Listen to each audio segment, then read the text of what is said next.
Hi, my name's Nicole, and I'm a fake fan. Hi, Nicole. Hi, my name is Calvin, and I am a fake fan. Hi, Calvin. Hi, my name is Tristan, and I'm a fake fan. Hi, Tristan. Oh, my personality is gone. Well, today we are starting season 2 of Fake Fans Anonymous. Let's fucking go. We know you are all waiting for this. Well, there are so many people out there just like us who need our help, urging them to watch movies because they're hanging. I mean, coronavirus is going to end. They're going to go back to brunch. They're going to go back to hanging out with their friends, and they're going to be like lying about the movies they saw over the pandemic. Oh, we don't want that. Despicable. We don't want you guys to be lying about the movies you saw over pandemic. So we've come back after our whatever hiatus this is. It's gonna be like a week. Yeah. Our Easter break, everyone's spring break. Spring break, y'all. And we're gonna focus on really trying to help you watch those movies. So let's talk about today's movie, which is Steel Magnolia. Today's meeting, Nicole is presenting on Mother Made Me Cry movies. Nicole, you have the floor. I don't like that. Nicole, you have the floor. Nicole, I believe this is a 4-week program that we're doing now. Yeah. So, this movie inspired by my own mom. She makes me watch movies circa 80s, 90s that just rip your heart out, make you laugh, make you cry, both at the same time. You know, then my week's wrecked because I'm thinking about this movie. So, Mom, this one's for you. I know a lot of other people whose mom have made them watch kind of sad movies or emotional, female-driven movies. What movies are you particularly talking about? So Beaches, Bette Midler, that one I would say is almost worse than this one. Uh-oh, Reggie. Yeah. Beaches is really sad. Fried green tomatoes, the beginning's really horrible, pretty sad throughout, but then it's kind of good at the end. It's just movies that are I'd hate the word chick flick because I feel like anyone can watch these. I feel like that's a constricting word. Girl, I'd watch a chick flick anyway. Yeah, Call it what it is. Yeah, I feel like that's just a constricting word though. It's just a movie about women, but I guess some people don't want to watch that and whatever. It's true. It's true. Calvin doesn't like women movies. Whoa. All right. Okay, damn.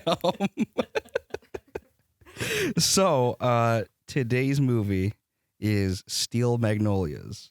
What year is this, Tristan? 1989. 1989. Why did you sing it?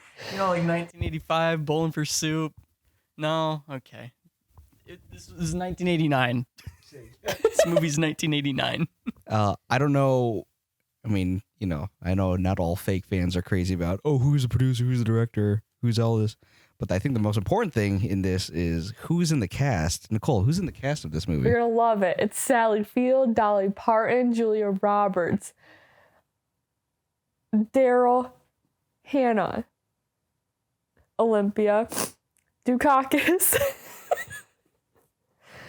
You're missing the best one. Dolly Parton, No? Shirley MacLaine. Hell yeah. Hell Sorry. yes. And it's great.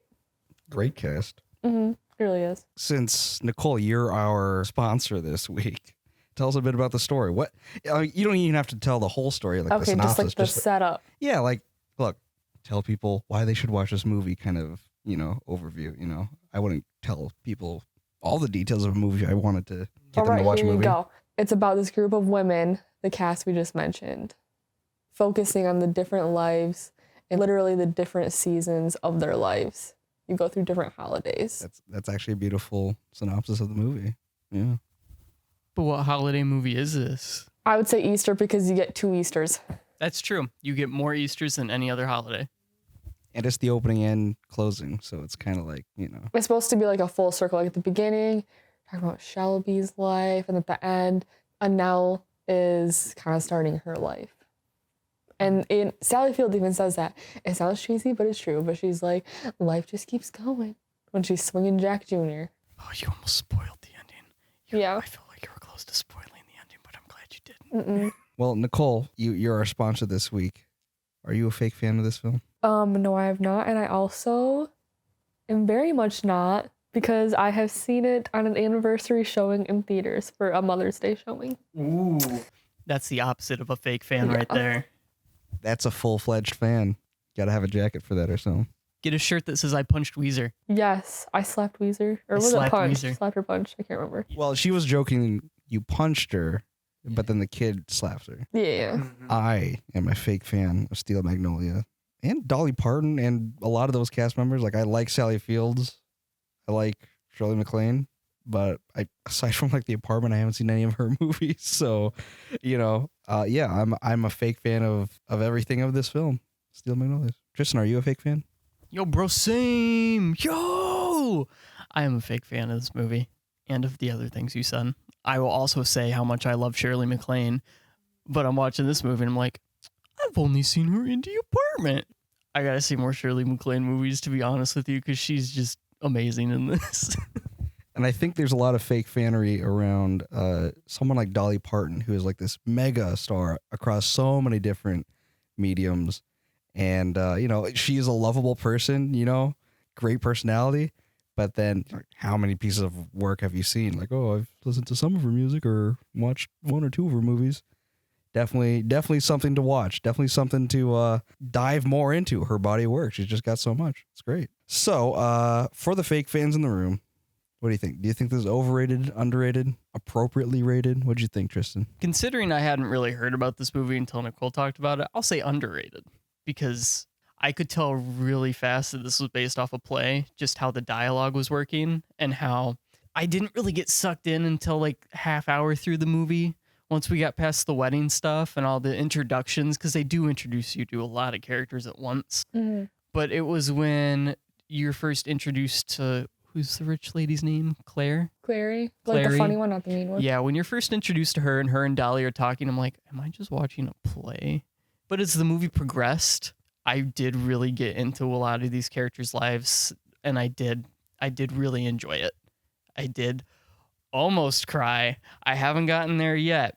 That Sally Field monologue at the end was tough.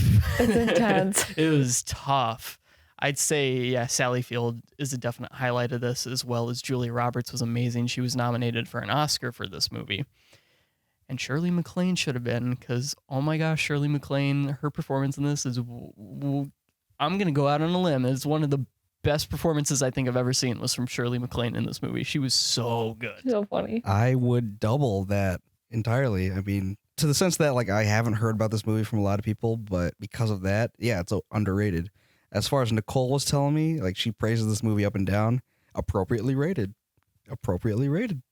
It is worthy of praise. And I think a lot of the performances were stellar. I mean, perfectly casted for a lot of these roles. And like Shirley MacLaine's performance shows off a lot of her flexibility as someone who can perform these different roles throughout different parts of her career. Dolly Parton plays Dolly Parton essentially, but look, her character, her personality is so wonderful. I mean, it really holds the film together in a way where, like, if you didn't have Dolly Parton, you'd be missing a real big part of what makes this movie really shine. I had a few tears during the Sally Field monologue there, and I mean, even before that, like my mouth was like gaping open, like oh, this is starting to hurt, kind of thing. And it's such a beautiful movie too. And one thing that really caught me was how full-bodied these characters are. Like, you know, sometimes you watch a movie and like the characters that are off to the side characters, the secondary or tertiary characters, they don't really jump off the screen in any sense. Like you see them, they're just performers. But with this one, so many characters, even on the periphery, are just so full of personality, so full of life, that like when you see them at the end, you see them, they've transformed even. You know, all these different characters have been touched by each other's lives to the point where, at the end, it's like, wow, the two younger brothers are like, they've grown a little bit. Even though you didn't see them grow, you feel that they have matured, you know? yeah, just really, really stellar stuff. There's one character I didn't like, and I don't know if you won't agree with me, Wait, Nicole. who? What's her name? Annel. Oh my gosh, yeah, she's so Okay. goofy. Her acting in the beginning was kind of shaky as Yeah. like the klutzy character. I was like, okay, she's the only one that didn't like sell it for me. And then the Christmas carnival, when she's like found her confidence, she has a new personality. I'm like, okay, I can get behind this. I like her. And then her personality turned into I'm a Christian and that's my whole personality. And I was like, oh gosh, you were so cool. And now why'd you do this? And I'm a very religious person. I'm a Catholic, as you guys may know who listen to this podcast often. And like the scene at the end when Sally Field is standing alone, I'm not going to spoil anything, when she's standing alone and everybody comes up to her. And I was like, oh my gosh, this is really sweet. And then Annel starts talking about the kingdom of God. And I was like, this is not the time, Annel, please. Annel gets.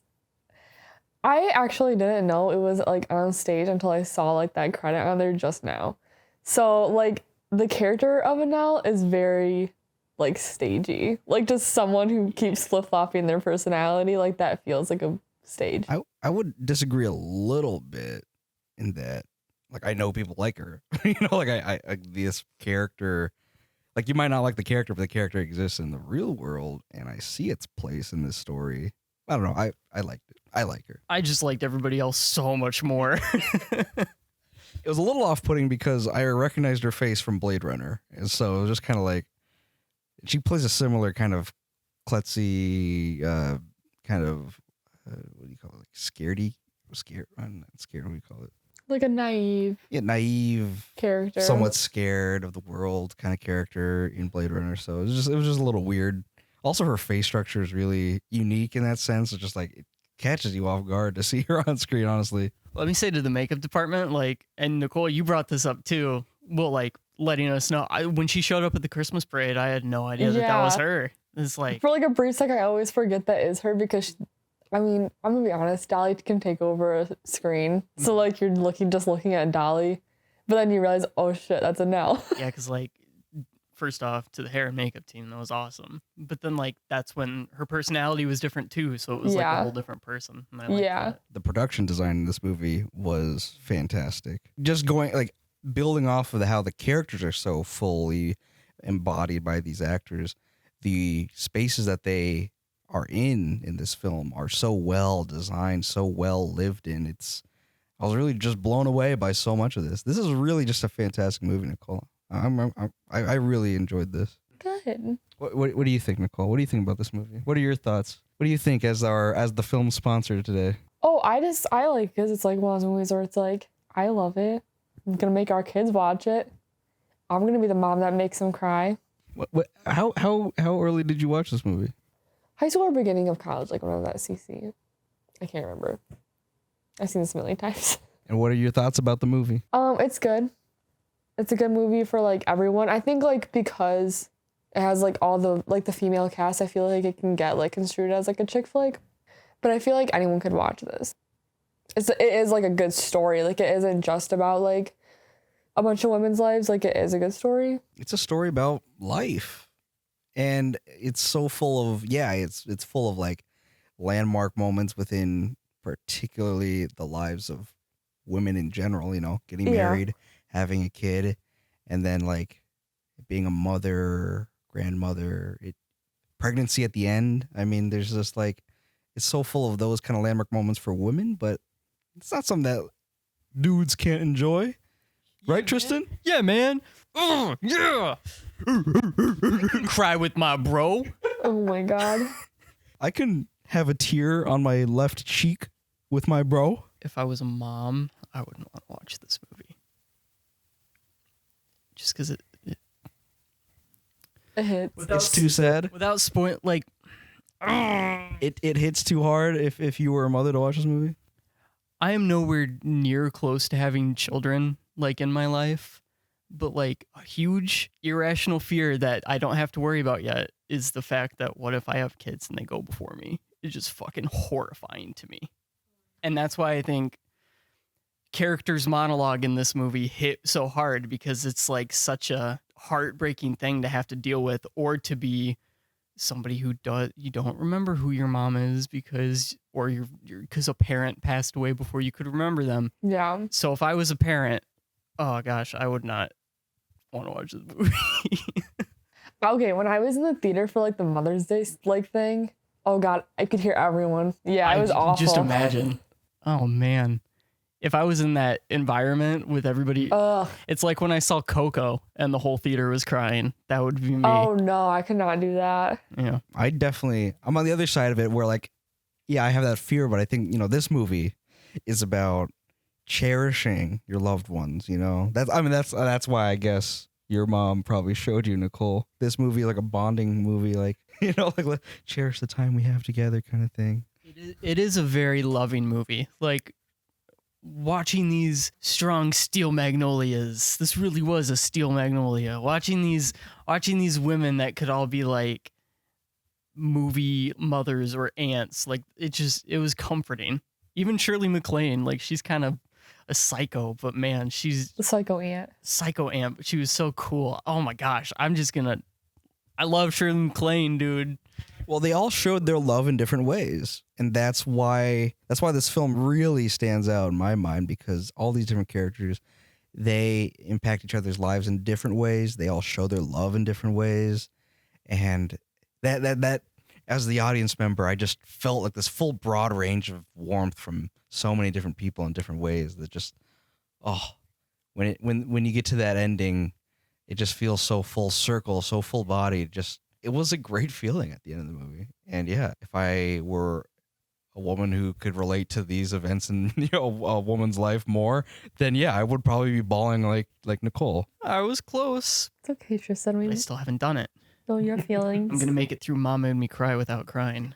Not my mom. She's not gonna make me cry again. So yeah, Nicole, any thoughts about this experience, seeing us watch this for the first time? I don't know. I cried a lot. That was kind of embarrassing. That's my thing. I don't think I can cry in front of people. I mean, I have before, but I don't like doing it. Nobody likes to cry in front of other people. I think it's just how my brain's wired. Like when we watched E.T., I love crying at E.T. That's like every time I watch E.T., I cry for like a straight 40 minutes, but I couldn't do it around you guys because I can't cry around people. I wish I had that because my brain just doesn't give a fuck. Let's make that a goal. Mom made me, fake fans made me cry May.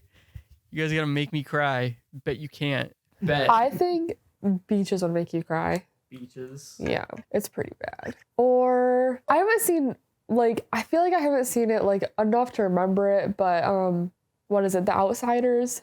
Have you seen that? Yeah. That's a sad one. I loved that book as a kid. I remember my mom wants me to see that one, but I haven't watched that. I saw it at a drive-in a couple years ago. Okay. It was cool. But I don't know if it's like a really deep crying one. It's got some sad moments towards the end, but... Okay, I think Beaches, because that has like the freaking song, like, you are the wind beneath my wings. Like, oh God, it's awful. I also want to watch Terms of Endearment, because that's the one that my mom always brings up. And it's also got Shirley MacLaine, and I feel like I'm on a Shirley MacLaine kick right now. Well, Nicole, thank you for bringing this movie to us. Honestly, you're welcome. Like, I don't think there'd be any other reason for me to watch this movie. This wasn't really ever brought up in school. I don't know. I really hadn't really heard this movie aside from when you've talked about it, and kind of surprised. This is really stellar. This was absolutely worth watching. I love the part. Okay, it's weird. But it does show, like, kind of like women's roles and stuff. Like, how Sally Field, like, just seen this traumatic thing happen to her. And she was, like, quick on it to start planning the rest of the stuff. Like, okay, husband, you do this. You do this. You do this. Like, I've seen so many women in my family do that same thing. Like, oh, shit, something bad just happened. But they're the first ones also, like, planning it. So it's like... Yeah, it's a very... I say typical because I think it happens for men and women. It's a very typical, like, coping mechanism. Yeah. Yeah, like, my coping mechanism is comedy. I need to laugh to get through something. But I can see just having control. Yeah. Having control of the situation is very helpful. Like, I've seen that with a lot of women in my family and other women, too. It's like, okay, like, this is the next step. Like, it's horrible, but, like, this is the next step. Mm-hmm. I don't know. I just, like, that's, like, a good, like, detail in my head. Like, when they have Malin coming out of that room. Try not to spoil him. Coming out of that room. Yeah. and she's immediately like, get this suit, call this person. Because that's what it is. It's like Yeah. everything around her is just, she doesn't have control of it. So she needs to try and find a way to gain it back. This was definitely one of the movies where you're just kind of quiet while the credits roll kind of thing, you know? It's like you're just sitting there like, wow, that hit me. Experienced a lot of emotions. Yeah, it's a lot. But also it ends with a punk rocker on his motorcycle with a dude in a bunny suit holding on to him. Like, that's how every movie should end. Full range of emotions. That's what it is too. Like Tristan said, like it literally says, what is it, comedy drama on like the genre. Oh my god, it's like, Oh yeah, that's something we barely even talked about here. This is a funny movie too. I was laughing out loud to a lot of these moments. oh yeah, it's hilarious. It was hilarious. If I hadn't said it in this podcast yet, this movie was also hilarious on top of being emotionally powerful. Who'd you laugh at the most, Calvin? Fucking Shirley MacLaine, dude. Shirley MacLaine and her dog, dude. Fuck yes. Yeah. Fantastic. I also like Shelby's dad. I think he's funny. Like, Oh yeah. they're walking really down the good. aisle at the wedding, and he like is like "Rah," to the Shirley Weezer. MacLaine. Well, I think that about does it for today's meeting. For everyone out there, definitely take some time out to watch a movie like Steel Magnolias, especially if you are in need of a good cry. This one is. Yes. Yes. I will say too, okay, because I hate like sad movies that don't have a good resolve at the end, and it's just like, wow, my day is shit. This has a good resolve at the end. Oh yeah. That's true, because I was expecting it to end after the sad scene, which I Yeah. won't go into detail with Yeah. because I would spoil the movie. I thought it was going to end there, but it did take that lighter, like couple months later approach. And that was Yeah. nice. Because that's like the point of the movie, is to be like, you know, life goes on, and then you see everything else happen afterwards, and I think that gives you like a little bit of closure, or like the characters are moving on, so you feel you can move on. It was closure, and also like I just got this profound sense of like the preciousness of human life. Like it was just I was just really uplifted, you know, when you see that kid like walking to Sally Fields, you know, just hits you like, wow, life is so precious. There's something profound here. Well, yeah, like life like does go on, and like, so you better do yours while it's going. Well, yeah, that'll do it for this meeting. Calvin, you okay? Calvin. Oh, guys, God. I really want to wrap this meeting up right now. Buckle up, baby. We got like a couple more weeks left. Mom made me cry, It May. gets worse. It gets so much worse, Calvin. I think we should say our pledge, our slogan, our pledge, our What's our mantra? our motto together: better movies, better pizza, better movies, better people, Better movies, better people, fake fans. Thanks for joining this meeting of Fake Fans Anonymous. If you join us in the back, we have a weird armadillo cake. A really weird armadillo cake. Calvin's getting the ass.